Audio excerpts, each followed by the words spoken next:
Story 1. One night, I tried sleeping in the guest room as a form of protest. An hour later, I returned to our bed and apologized for my behavior. Story 2.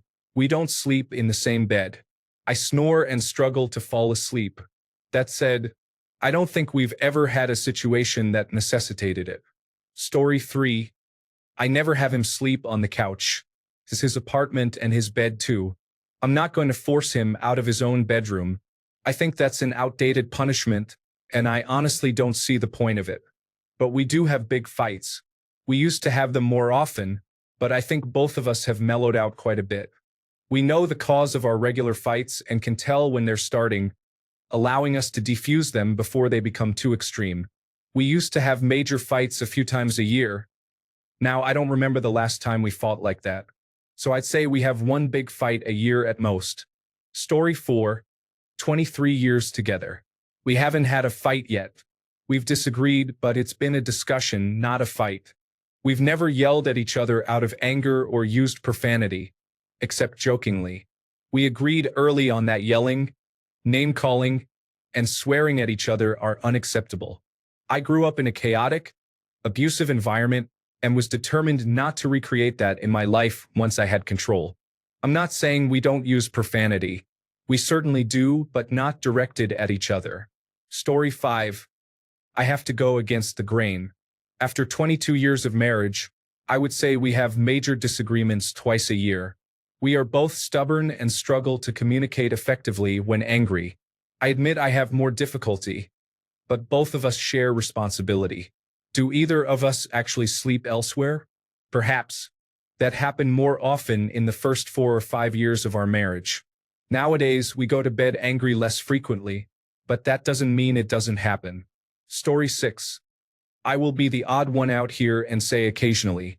Never in the sense of punishment or one of us making the other sleep on the couch, though. Sometimes you need space to think so you can revisit the issue with fresh eyes the next day. I personally think phrases like never go to bed angry can do more harm than good. If we are angry to the point we can't have a productive discussion, one of the most reliable ways to calm things down has been getting a good night's sleep. There is a huge difference between always ensuring we come back to talk about things and simply setting arbitrary deadlines for resolution. Story 7. Once, I told her to stop complaining and actually take action. I regret totally ignoring her feelings. Story 8. We are in our late 20s now and have been together since we were 12 years old. Throughout our time together, we have slept side by side.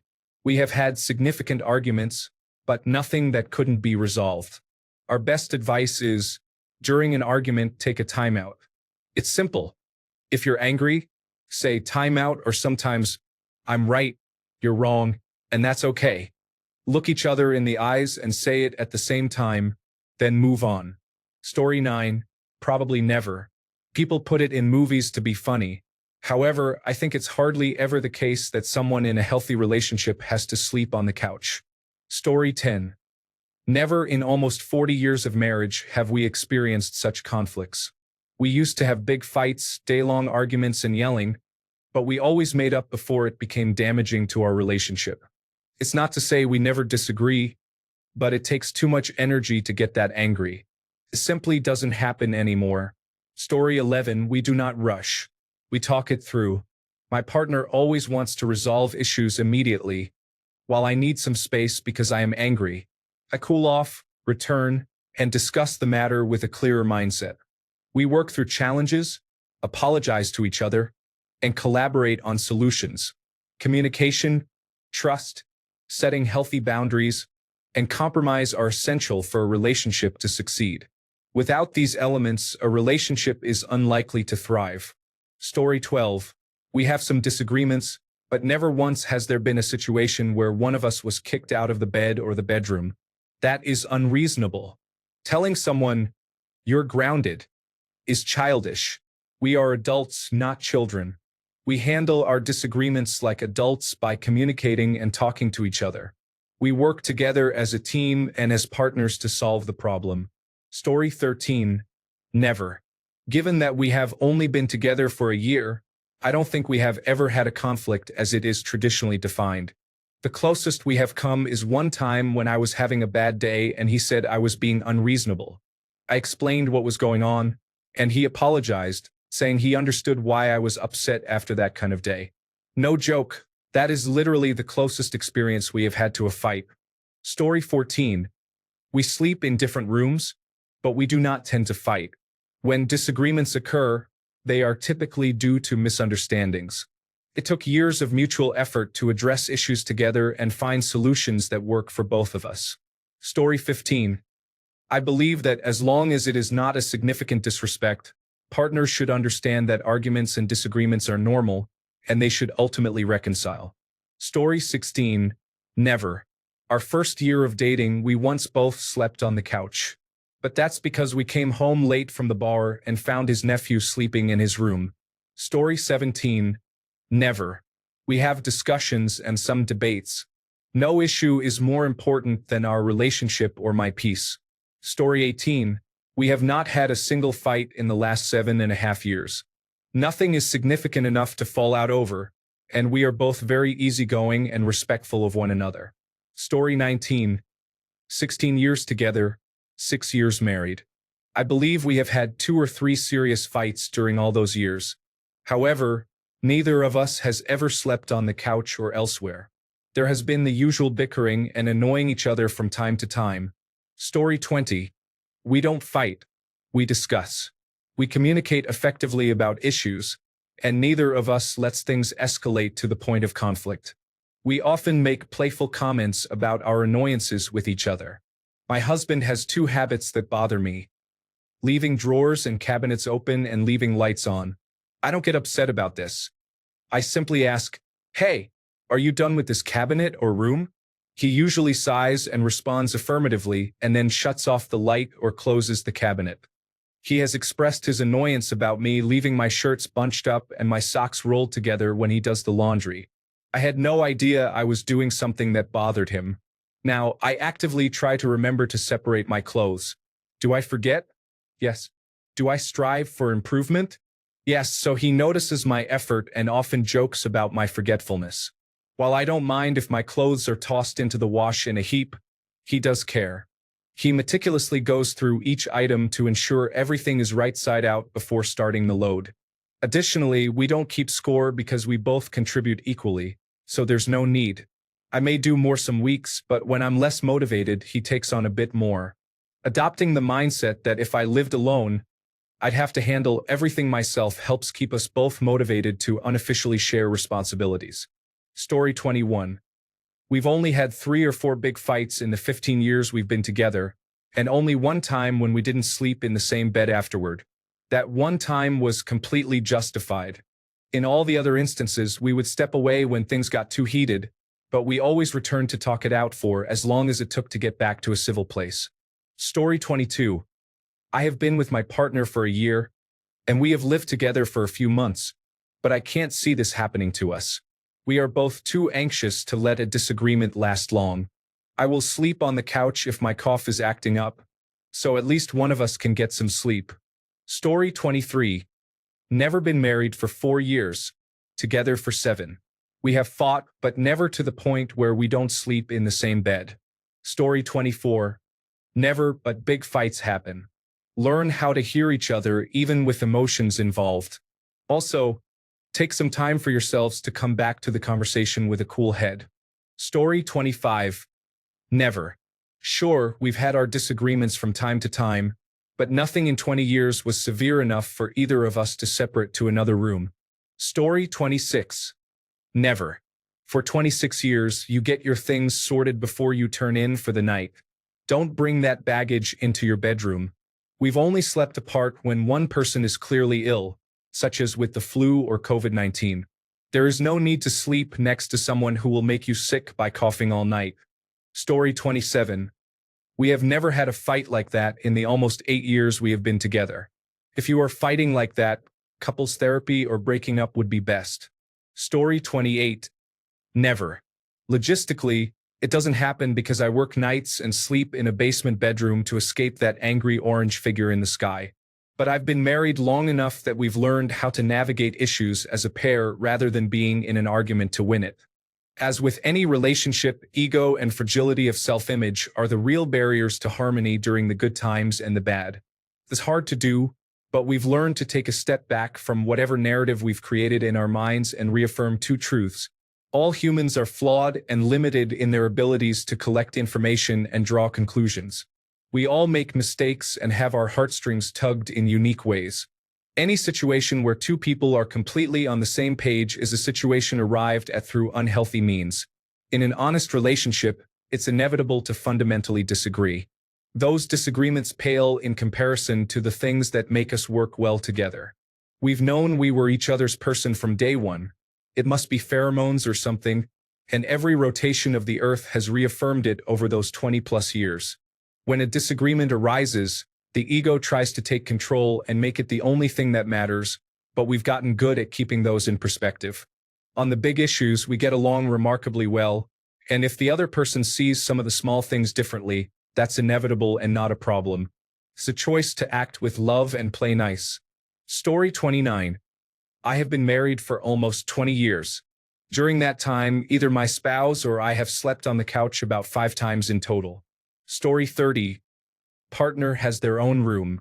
When they go to bed, it's lights off and time for sleep with white noise all night. When I go to bed, I read for another 2 to 3 hours and listen to music for about an hour before it shuts off.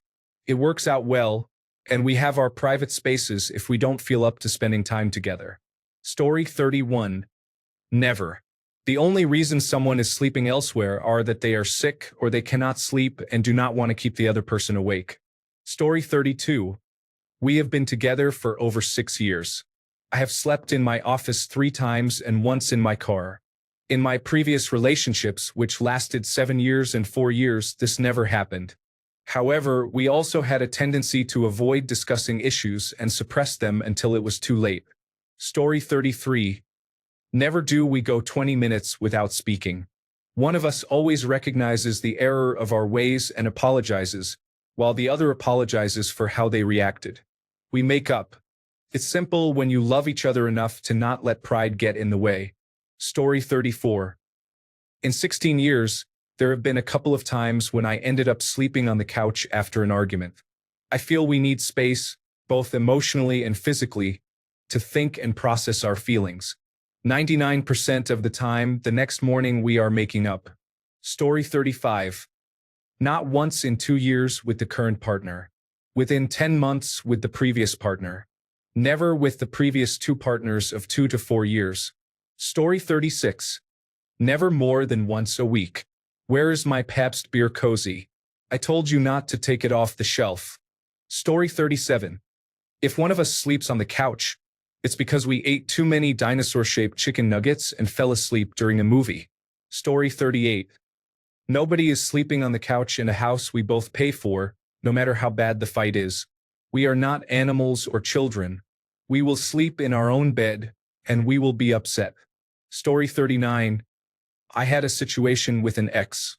Turns out she couldn't move 85 kilograms of deadweight, so she slept on the couch.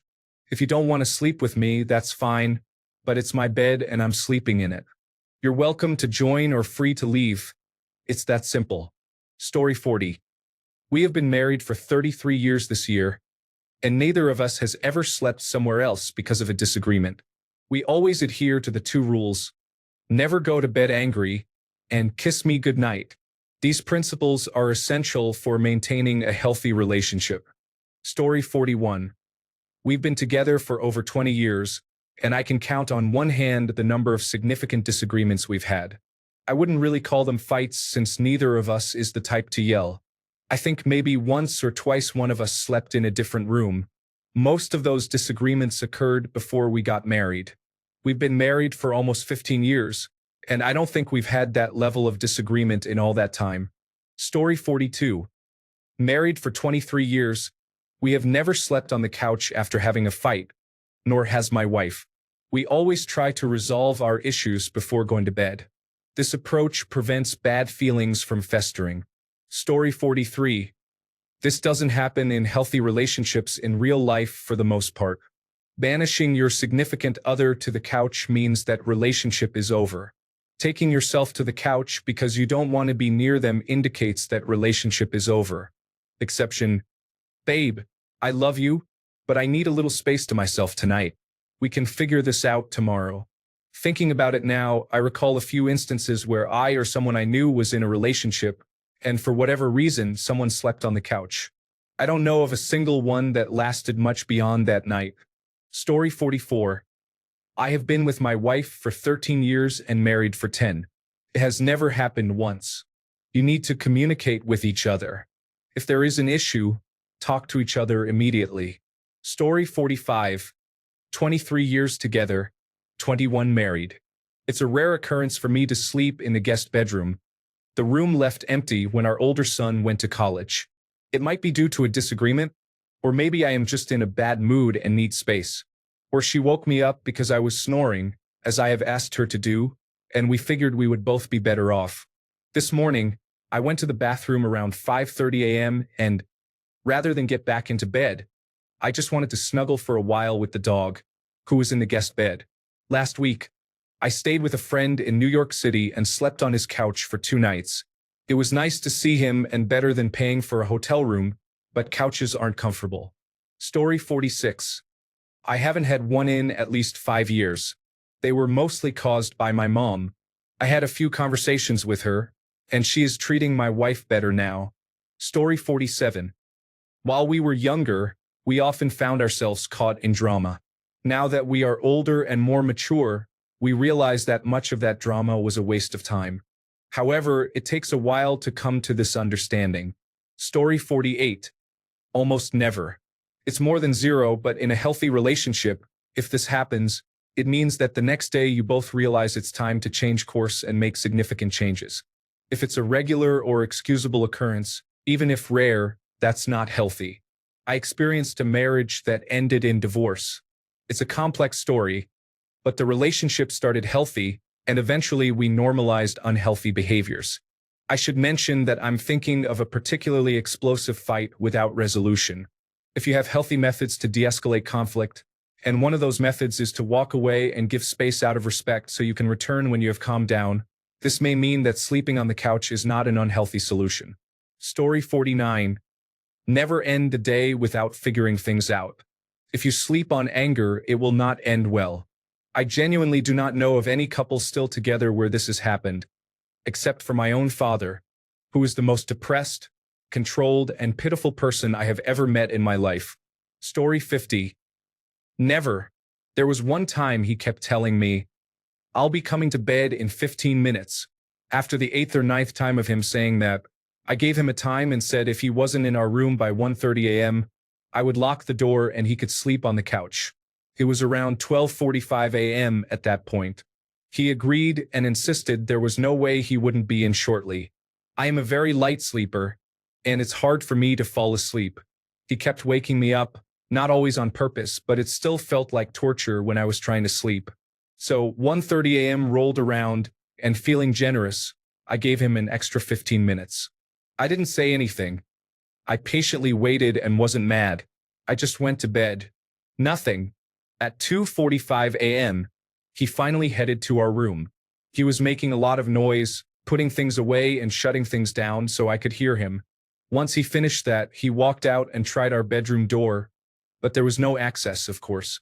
He slept on the couch and never did that again. Now we both sleep great and have worked it out. Story 51. We made the agreement when we first started living together. We might still be angry when we go to bed, but we love each other and choose to sleep in the same bed. Story 52. Never in 20 years have we fought. We sometimes disagree, we argue, but we communicate and resolve our issues when they arise. Honestly, I think I could count on one hand the times we were angry with each other in our entire relationship. Story 53. The only time we sleep separately, aside from when traveling, is when one of us is sick. I believe it is not possible to maintain a healthy relationship if the conflicts are so severe that sleeping in separate spaces becomes necessary. Thanks a bunch for sticking around till the end of the video. Remember to subscribe, and until next time, stay awesome and goodbye.